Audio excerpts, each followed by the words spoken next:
लोगों की ये राय है कि ये एक लीगल मामला भी है, उनके ऊपर इल्ज़ामात हैं और उन इल्ज़ामात में राना सनाउल्लाह साहब कहते हैं कि बहुत जल्दी में सज़ाएं सुनाई गई हैं। तो ज़ाहिर है एक जो फेयर ट्रायल का एक उनका मौक़िफ़ है पीटीआई का कि उनको नहीं मुहैया हुआ।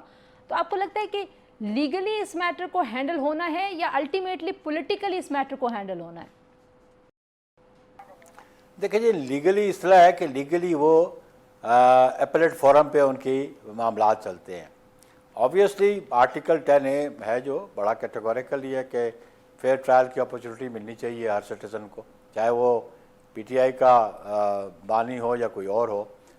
उन्हें भी इक्वलिटी बिफोर लॉ का जो कंसेप्ट है, जो फंडामेंटल राइट है, उस पर तो अमल दरामद होना चाहिए।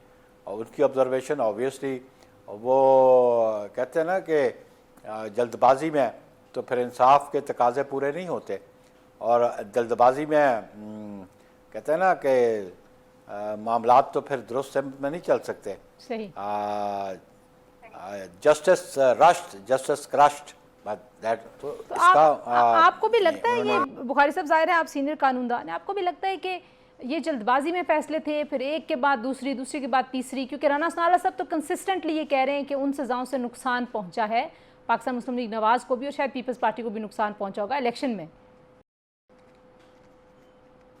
देखें जी, राना साहब जो कहते हैं, राना साहब वॉज अ मिनिस्टर। वो जब मुकदमात बने वो इंटीरियर मिनिस्टर थे, और फिर प्रोसिक्यूशन जिम्मेदारी रियासत की है, तो रियासत को अपनी जिम्मेदारी निभानी चाहिए थी और फेयर अपॉर्चुनिटी मिलनी चाहिए थी।